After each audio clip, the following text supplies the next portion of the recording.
आज एक फिजिकल बैठक हुई जिसमें हमारे राष्ट्रीय प्रभारी आदरणीय शिवराज सिंह चौहान जी और सह प्रभारी आदरणीय हेमंत बिश्व शर्मा जी, माननीय प्रदेश अध्यक्ष आदरणीय बाबूलाल मरांडी जी का मार्गदर्शन मिला।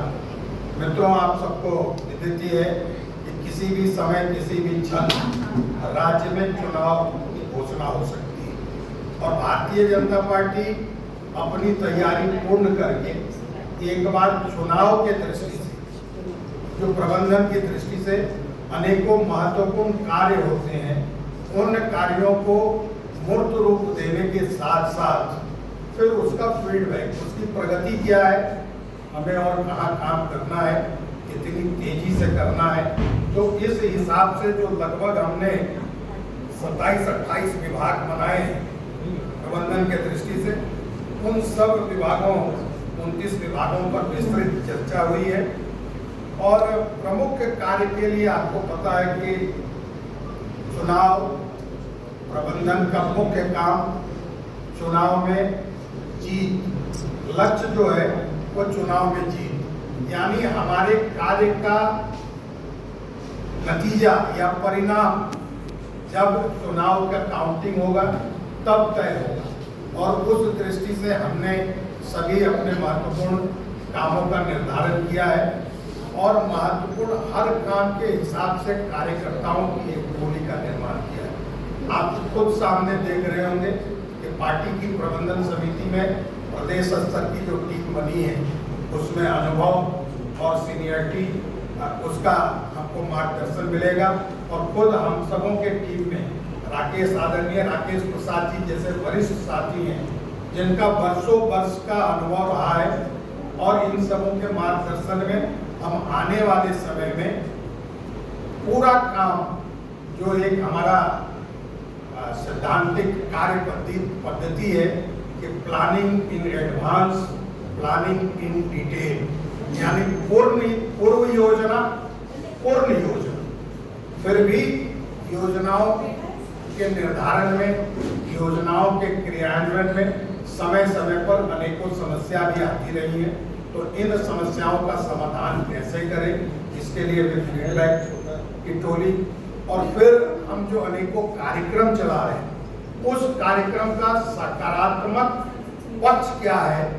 जैसे उदाहरण, हमने गोगो दीदी योजना चलाई है प्रदेश में, जिसकी व्यापकता से जो उसको स्वीकार्यता मिली है, जिस व्यापक रूप में सामने झारखंड की वर्तमान सरकार, उसके आगे काफी झुंझला के विवश हो गई है और अनेकों निर्णय वो ले रही है। आपने देखा होगा कि कल उन्होंने कहा कि राशि भी बढ़ाने की बात कही, तो कहीं न कहीं भारतीय जनता पार्टी के कार्यक्रमों के माध्यम से हमारी विश्वसनीयता कायम है और लोगों को हम पर भरोसा है।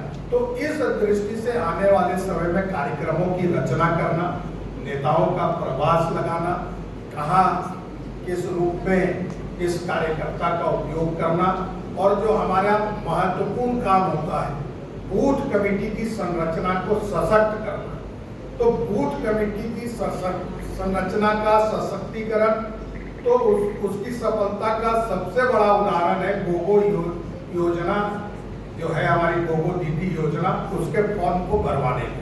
क्योंकि बैठक में प्रमुख रूप से जो प्रबंधन के विभिन्न विभाग होते हैं, जैसे नेताओं का कार्यक्रम है, नेताओं का प्रवास है, अलग अलग जगह कहाँ सभा करनी चाहिए, कहाँ बूथ हमारे और मजबूत बनाने हैं, किस नेता को कहाँ भेजना है, वहाँ प्रबंध कौन करेगा, परमिशन कौन लेगा, हेलीकॉप्टर कैसे उतरेगा, उसका परमिशन, उसमें कोई बाधा ना आ जाए।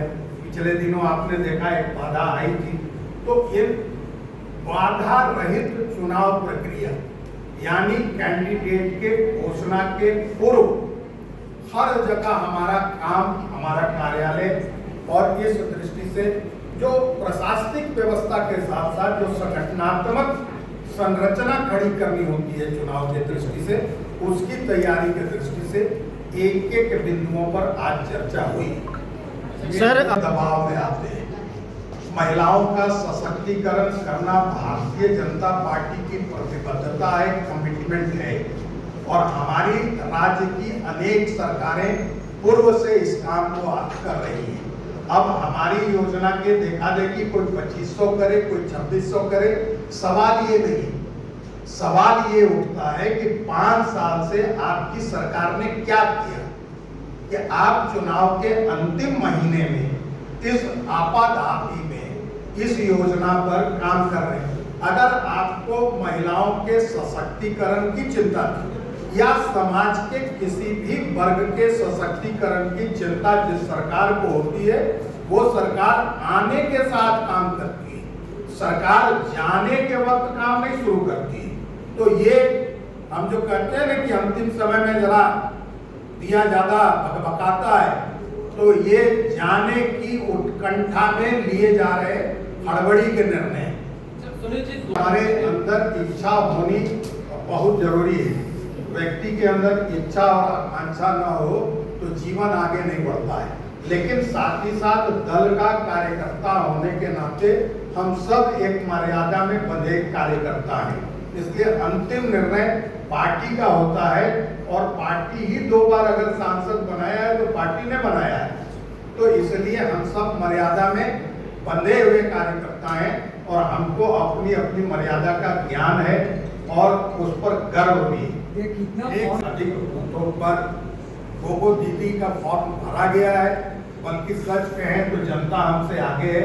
हम और प्रयास कर रहे हैं कि ज़्यादा से ज़्यादा फॉर्म भरा के उसको चुनाव घोषणा होने के पूर्व भेज सकें।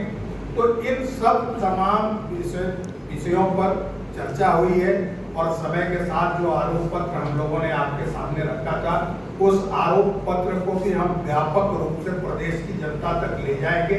साथ ही साथ हमारे घोषणा पत्र की भी तैयारी लगभग पूरी होने वाली।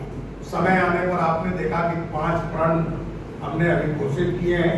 आने वाले समय में हम उसको भी पूरा करेंगे और साथ ही साथ इस प्रबंधन समिति का संयोजक होने के नाते मेरी आपसे भी अपेक्षा है कि हम सबों को आपका सहयोग, आपका मार्गदर्शन और आप जहां हमसे लगे कि कोई सुझाव आप दे सकते हैं तो वो भी आपकी ओर से जो भी सकारात्मक सुझाव आएगा उसको भी हम स्वीकार करेंगे। इसी दृष्टि से आज की बैठक हुई है, उसमें हमारे नेताओं का भी मार्गदर्शन मिला है। आप सबों को बहुत बहुत धन्यवाद और आभार। अरे वाह, तुम्हारे ब्लॉक को कोल्ड स्टोरेज मिल गया। अरे काहे का कोल्ड स्टोरेज? ये मैम ने तो बोला था हर ब्लॉक को कोल्ड स्टोरेज मिलेगा। हमको लगा तुम्हारे ब्लॉक को भी मिला होगा। अरे नहीं मिला है भाई, हमारे ब्लॉक को भी नहीं मिला। हमें तो नहीं मिला। आपको मिला क्या? इन्हें तो कोल्ड स्टोरेज नहीं मिला, आपको मिला क्या? thefollowup.in. Like, share, and subscribe. www.thefollowup.in